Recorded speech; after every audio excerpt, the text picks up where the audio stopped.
Saudações, eu sou o professor Charles Camilo e nessa videoaula nós estaremos falando sobre as civilizações pré-colombianas.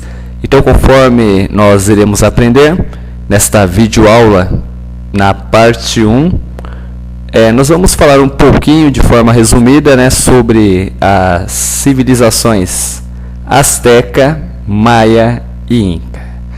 Então, primeiramente, antes de nós começarmos a entrarmos no nosso estudo, nós temos que levar em consideração que quando nós estudamos a história dos povos pré-colombianos, nós utilizamos diferentes fontes históricas para nós elaborarmos uma compreensão sobre o legado cultural dessas civilizações.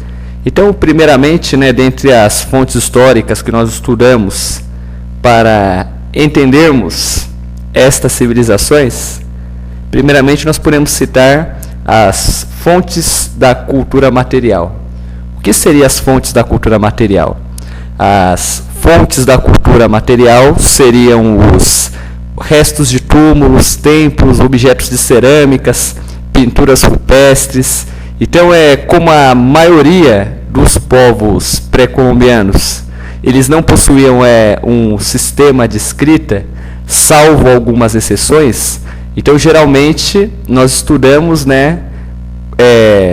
como essas fontes da cultura material. Só que, além disso, nós podemos estudar também fontes escritas, porque geralmente algumas civilizações, como os astecas, eles deixaram informações escritas, os chamados códices, que é bastante similar à escrita dos egípcios, a escrita hieroglífica. E além disso, outro tipo de fonte que nós temos também, dentre as fontes escritas, são os relatos dos viajantes que percorreram as áreas onde viviam estes impérios. E além disso, também nós temos as fontes orais, que são as histórias contadas pelas pessoas que descendem dos povos pré-colombianos. Então eu espero que todos tenham uma boa aula e bons estudos. Pessoal, vamos começar a nossa aula falando sobre os astecas. Bem, os astecas, eles eram um povo que, segundo historiadores, eles viviam no norte da América e, basicamente, eles acabaram deixando o norte da América em busca de terras férteis. Isto, aproximadamente, por volta do século XII ou século XIII. Aqui eu procurei colocar o século XIII, para nós termos uma compreensão maior. E daí, no entanto, acabou ocorrendo que, dentre essas andanças em busca de terras férteis, eles ocuparam o Vale do México e as ilhas ocidentais do lago Texcoco. E eles fundaram aldeias, e dessas aldeias, no ano de 1325, surge a cidade de Tenochtitlan, que é nada mais, nada menos que a capital do Império Azteca. E daí, no entanto, basicamente, a cidade de Tenochtitlan, ela cresceu muito, e os astecas, eles passaram a dominar todos os povos da região, e eles acabaram, a partir dessa unificação, fundando o Império Azteca. E cada aldeia que era conquistada pelo Império Azteca era obrigada a pagar impostos para o Império. Então, em sua grande maioria, eles pagavam com ouro, com pedras preciosas e com alimentos e trabalhos compulsórios. Ok? Uma curiosidade sobre essa cidade é que, por exemplo, quando os europeus eles chegaram no México, a cidade de Tenochtitlan, ela tinha um total de habitantes na casa dos 200 mil. sendo que Londres, por exemplo, que era uma das maiores cidades da Europa, elas tinham bem menos do que isso. Então, basicamente, se nós analisarmos, era uma cidade muito populosa, era uma cidade, né, com um fluxo de pessoas e de comércio muito intenso. Então, acaba ocorrendo, né, que até 1521, os astecas eles mantiveram, né, um imenso império. Então, basicamente, nós podemos dizer que os astecas eles eram como se fossem os romanos do Novo Mundo, por causa que eles conquistaram todas as terras ali, né, em sua volta até então conhecida. Eles tinham um sistema organizado, hierarquizado de ordens, conforme nós vamos analisar no slide anterior. Conforme eu já disse no slide anterior, cada aldeia dominada pelo Império Azteca era obrigada, né, a pagar os funcionários do Império Azteca, né, os coletores de impostos, com vários tipos de tributos, parte da produção, ouro ou objetos de valor. E daí, no entanto, né, sobre a questão social, o Império Azteca, né, ele configurava-se da seguinte forma: primeiramente vinha o imperador, que era considerado um ser semidivino, e sua responsabilidade e o seu poder eram grandes. Por quê? Ele era responsável pelo fornecimento de alimentos para a população. E em caso de guerra, ele ali tinha autoridade para determinar, basicamente, como seriam distribuídos esses alimentos. Então ele tinha que zelar pela paz e procurar preparar-se para a guerra quando necessário. E abaixo do imperador vinham, né, os nobres, que em sua grande maioria eram sacerdotes, altos funcionários públicos ou militares. E logo abaixo dos nobres vinham ali os guerreiros, que era uma classe muito valorizada, né, guerreiros ou militares, como está aqui no slide. E por fim, né, os comerciantes, agricultores e os escravos. Lembrando que os escravos, né, em sua grande maioria, eles eram prisioneiros de guerra, condenados pela justiça, ou indivíduos, né, da própria sociedade, do próprio povo azteca, que ficavam devendo e se tornava-se escravo temporariamente até saldar todo o seu débito. E basicamente, né, os astecas eles eram uma sociedade muito bem desenvolvida e hierarquizada, tanto que o que acaba ali de certa forma torna-se até um enigma da história é que o povo asteca eles eram, né, eles possuíam uma tecnologia para a época sem igual.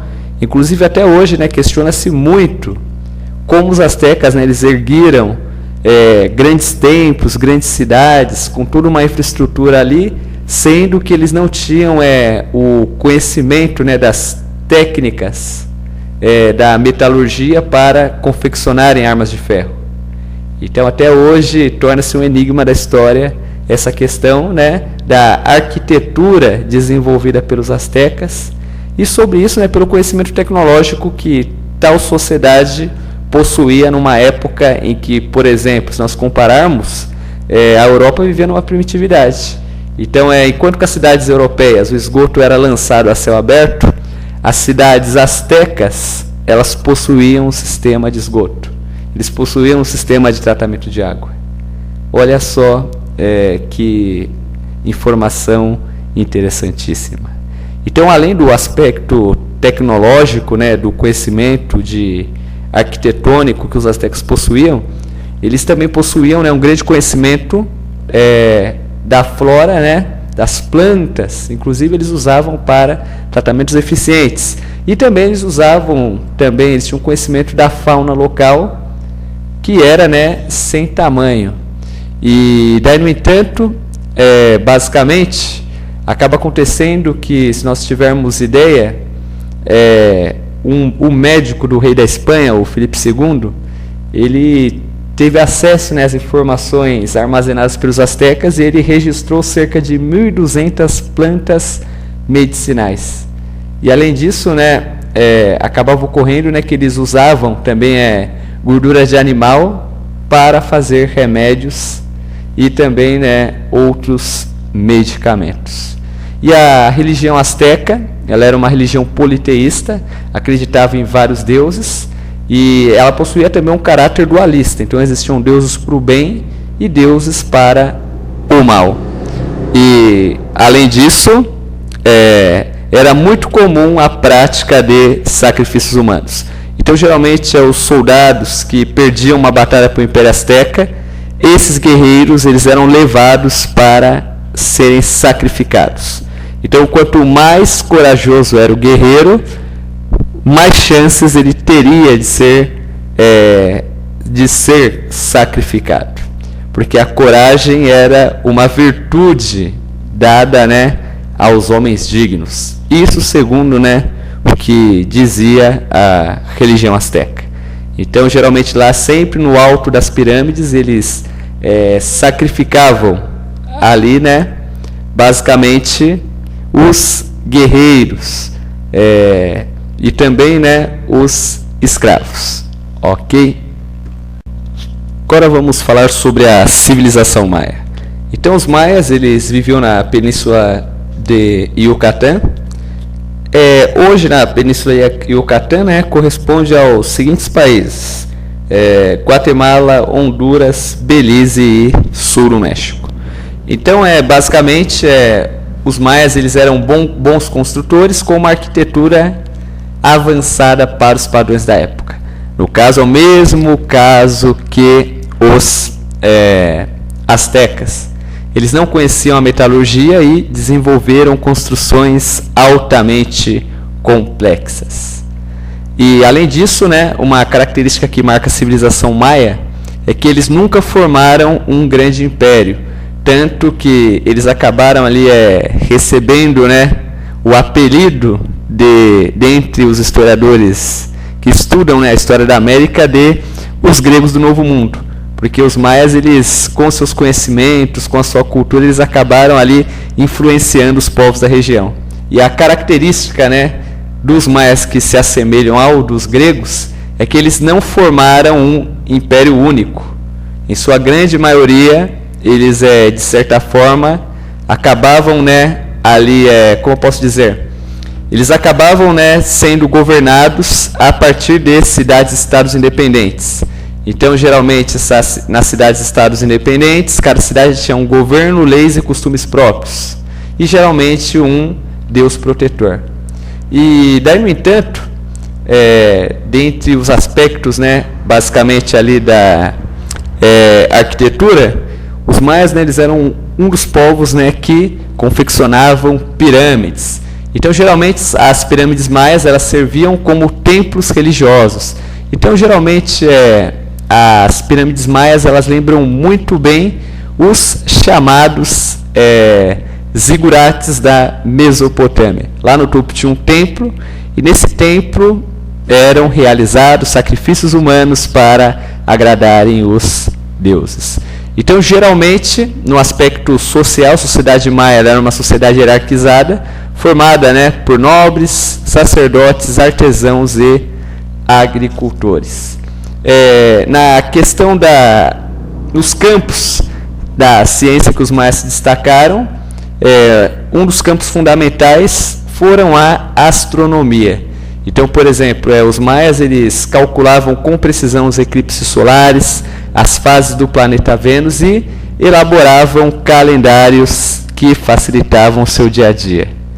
Então, para se ter ideia, os maias eles calculavam com tanta precisão a duração do ano, quase com a mesma precisão que os cientistas calculam hoje. Agora, para finalizar a nossa aula, nós vamos começar falando sobre o Império Inca ou civilização Inca. Então, a história dos Incas, né, inicia-se, né, por volta do ano de 1400, e os incas, né, como povo, eles viviam em pequenas aldeias e eles dedicavam-se, né, à agricultura e o pastoreio. Isso, né, nas terras altas da cidade peruana de Cusco. E daí, no entanto, por volta de 1438, esse grupo de agricultores e pastores, né, eles foram expandindo os seus domínios. E daí, no entanto, né, com essa expansão foi criado ali, né, o maior império indígena da América, que foi o Império Inca. Então, geralmente, o imperador Inca ele recebia o título, né, de Sapa Inca, e o fundador do Império Inca, segundo a historiografia, foi o líder Pachacuti. Então, geralmente, as principais cidades do Império Inca eram as cidades de Cusco e Machu Picchu. Então, acabou acontecendo que o Império Inca, para facilitar a circulação, né, de informações, mercadorias e produtos, eles construíam, né, milhares de quilômetros de estradas, e por essas estradas, né, basicamente, levavam e traziam informações e produtos de várias partes do interior para a capital ou vice-versa. Então, por exemplo, em apenas 2 semanas, uma ordem dada pelo imperador da capital, ela percorria toda a extensão do império. Então, geralmente, a cidade de Cusco, né, que era a capital do império, ela era, né, totalmente planejada, com templos decorados e ruas movimentadas. Então, se nós levamos em consideração, analisando, né, o desenvolvimento das civilizações pré-colombianas, podemos afirmar que eles tinham um desenvolvimento social e civilizacional até superior aos reinos europeus da época, porque a Europa ela vivia passando, né, por períodos de guerra, de crises alimentares, enquanto que as civilizações pré-colombianas elas sempre pensavam, né, na alimentação da população, em usar os recursos, de certa forma, com conscientização.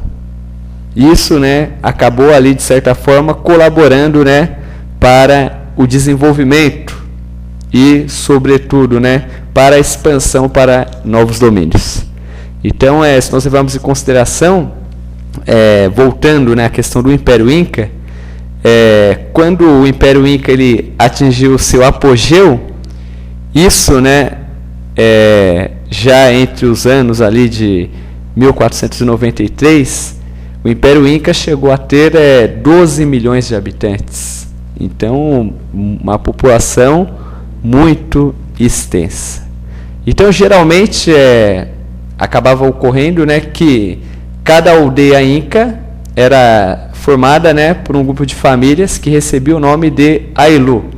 E o seu chefe, o líder do Ailu, era o Curaca. Então, geralmente, além, né, das cidades, existiam as aldeias que recebiam o nome de Ailu e o líder dessa aldeia era chamado de Curaca. Então, de certa forma, dentre o sistema social, geralmente, os habitantes do Império Inca eles eram obrigados a trabalharem, né, além das suas terras, para prestar serviços públicos ao Império. Então, esse serviço gratuito em que os trabalhadores eles prestavam para o Império Inca era chamado de mita.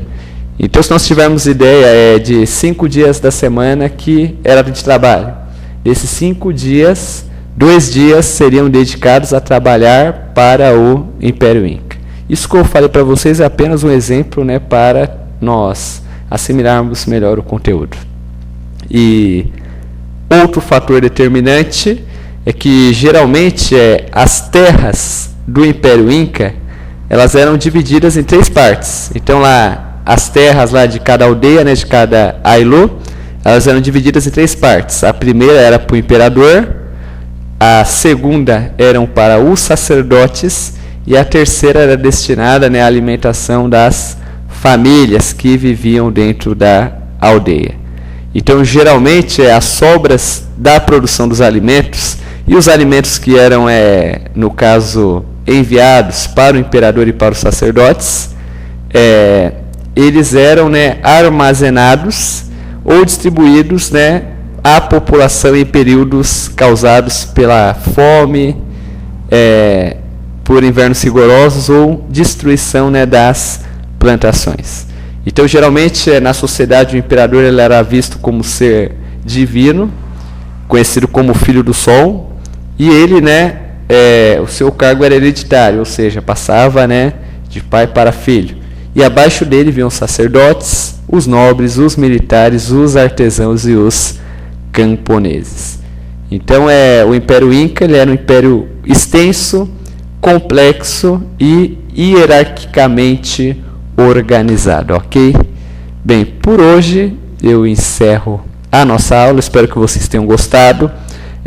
Só uma ressalva, que essa aula aqui é apenas um resumo. O objetivo dessa aula é explicar de forma resumida as informações principais para que vocês possam ter uma compreensão mais fácil, mais simples e mais direta sobre as civilizações pré-colombianas, ok? Eu agradeço a atenção de todos, eu agradeço a você que está acessando essa aula e até o próximo episódio.